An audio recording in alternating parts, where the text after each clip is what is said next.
Colored eggs and bunny rabbits have been symbols of Easter for hundreds of years. I'll return in a moment with the amazing facts about baptized paganism.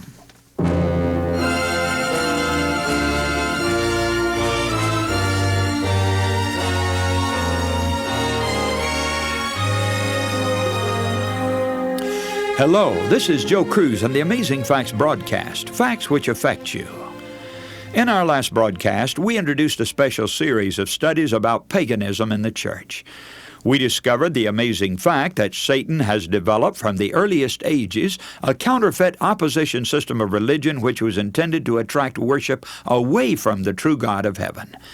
Now, that false system had its sacrificial plan, just as God had a plan of sacrifice. But Satan's pagan worship required the offering up of human beings, often the sons and daughters of the worshipers. A counterfeit holy day was instituted in honor of the sun god, and this was designated by Satan to rob God of his peculiar authority as the creator of the universe. Satan tried to compete for the loyalty of the world by setting up a very ancient center of sun worship called Babylon. To understand what Babylon means, let's go back to the days after the flood when men refused to obey the instruction of the Lord to scatter over the earth.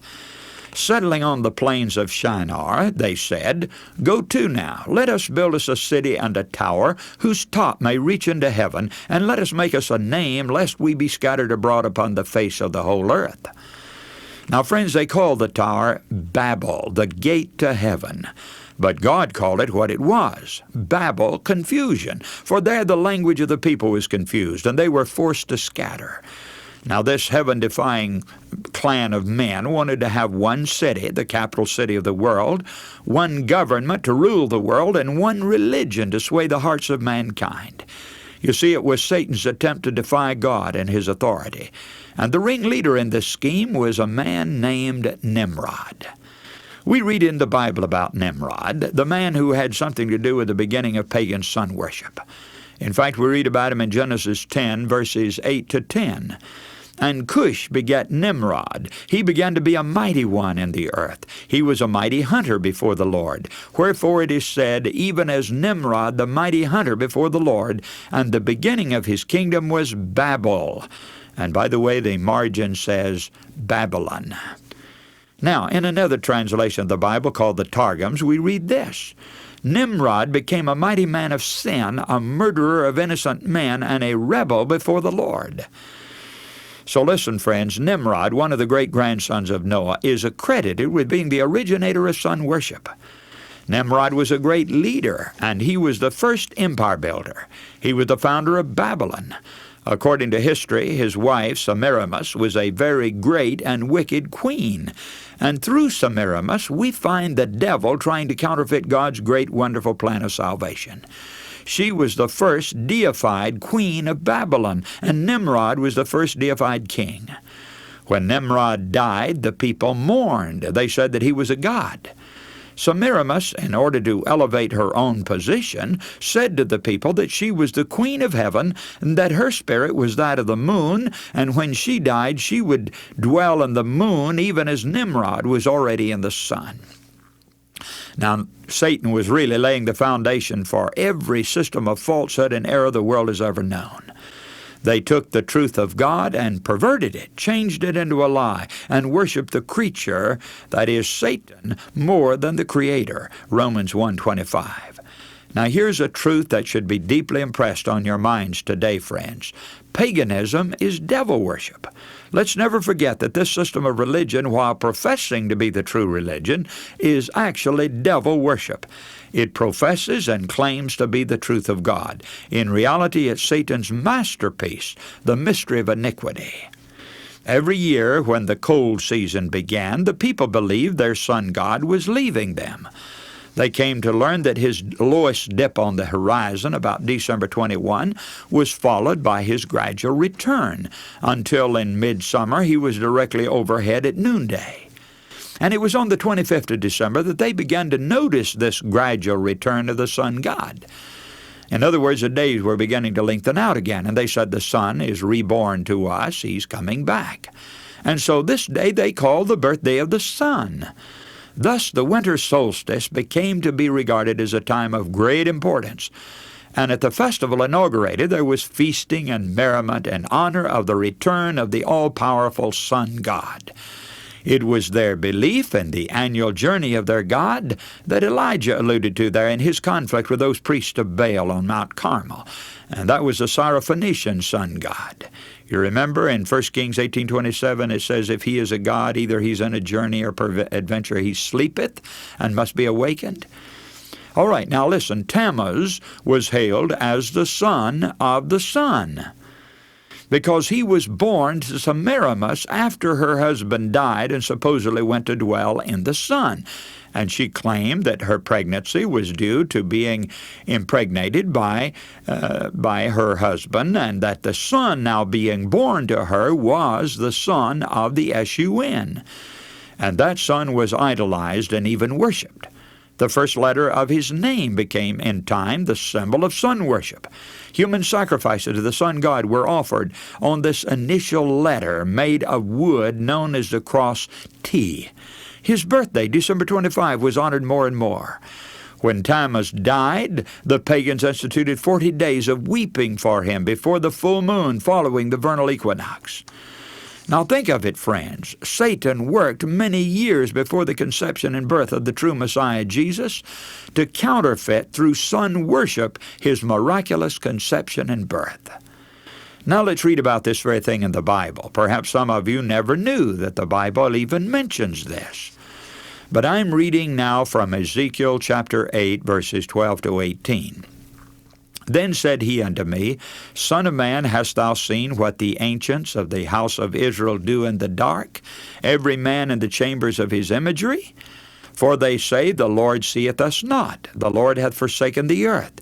He said also unto me, Turn thee yet again, and thou shalt see greater abominations that they do. Then he brought me to the door of the gate of the Lord's house, which was toward the north. And behold, there sat women weeping for Tammuz. Then said he unto me, Hast thou seen this, O son of man? Turn thee yet again, and thou shalt see greater abominations than these. And he brought me into the inner court of the Lord's house. And behold, at the door of the temple of the Lord, between the porch and the altar, were about 25 men, with their backs toward the temple of the Lord, and their faces toward the east, and they worshipped the sun toward the east. Then he said unto me, Hast thou seen this, O son of man? Is it a light thing to commit the abominations which they commit here? For they have filled the land with violence, and have returned to provoke me to anger, and lo, they put the branch to their nose. Therefore will I also deal in fury. Mine eye shall not spare, neither will I have pity, and though they cry in mine ears with a loud voice, yet will I not hear them. Now, friends, God's people were constantly coming in contact with paganism, which was nothing more or less than sun worship. They were constantly being tempted to follow the religion of the pagans instead of the Bible. Satan succeeded many times in leading God's people into sin and pagan sun worship. The prophet was shown greater and still greater abominations.